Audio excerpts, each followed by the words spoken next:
This is Sports Monday.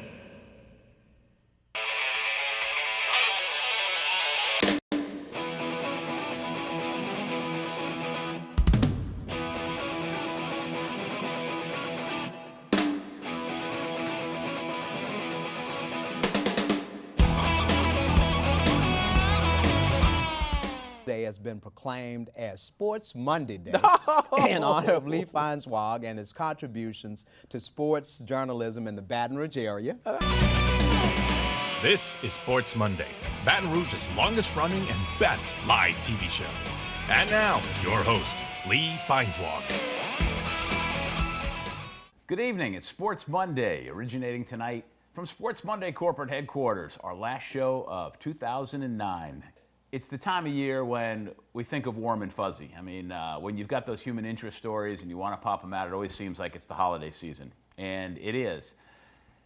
At LSU this past fall, there was a reunion of the great volleyball teams the Tigers had in the early 1990s. One of the players on that team was James LaGrange, who was from Lafayette. She was a great softball pitcher and a volleyball player, chose to play volleyball at LSU. Jen lives in Austin, Texas, and this past fall, she donated a kidney to her father so her father could live. And I think it's one of the most amazing stories and, a remarkable act of kindness. So we begin Sports Monday tonight with a situation where we sat down and visited with Jen LaGrange, her father James, and my buddy, the former LSU volleyball coach Scott Luster, was also here. I mean, it was a great weekend reunion, but this story is really something. I think, well, we knew his kidneys were slowly going bad, if you will. And I think he got on the list sometime in late last year, maybe around October, November, something like that. And he just told us, well, it's time. I'm going to get on the list now, and there's a 3 to 5 year wait for a kidney. And he just let us know that he was on the list. It gets to where your blood function, your kidney function starts to deteriorate, and towards the end there, it was down to like 15%. When did you lose use of the first kidney? Well, they're really both, they both really deteriorate at the same time. Right.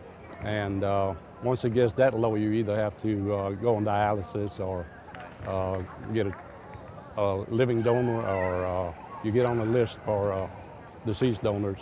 For me, it was we want to do this before he gets on dialysis. And we were able to do that. It's the optimal way to do it is to have a living organ donation prior to dialysis. It all gives us an increased chance of success.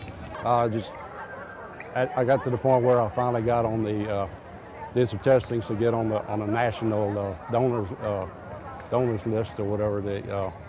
And there are thousands of people on that list, and so it may take as much as 3 to 5 years to get a kidney that way. No, you don't. So, of course, they'll ask the family if there's anybody in the family or friends that are interested in donating. And of course, my 3 daughters and my wife were all interested in being tested for blood match and that kind of stuff, Right. And my wife got tested and her blood didn't match. So she wasn't fit. Right. And of course, Jenny was all gung-ho about it. She thankfully matched, and I was all excited about being able to give me one of her kidneys. Well, of course, the question, it's my dad. I love him very much. He's been a great father. And I just said, well, what can I do? How can we see if I'm a match? And they gave me the phone number for the coordinator at Tulane Medical Center, and we just sort of started the process. I was worried about her. As a matter of fact, I asked the doctors about the risk to the donor and all, and it assured me that living with one kidney is as good as 2 kidneys, So I guess that put my mind at ease about accepting her kidney. Oh, absolutely, yes. I certainly, yeah. I definitely was. She gave me the ultimate gift. I said, well, what's anything exciting gone on in your life this last year? And she goes, well, I guess you might have saw my Facebook, but I gave my father a kidney. And I was just overwhelmed. I mean, what an incredible gift for a child to give to the parent. And she said they try to match with other members of her family, and she was the match, and she was just more than happy to give that. But that's Jen LaGrange, and she's always been such a special person and such a giving gal, and I wouldn't expect anything less of her. But that was just such a wonderful gift. He gave me 2 kidneys. If he needs one back, he can have it. That's what I felt. That's what I felt. Perfectly fine. And other than the scar, I never know what happened.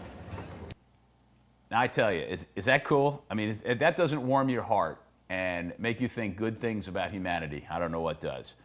Speaking about good things for humanity, this is Sports Monday. When we get back, we'll check out Nick Saban from the LSU years. I'm Lee Feinswag. We'll be right back.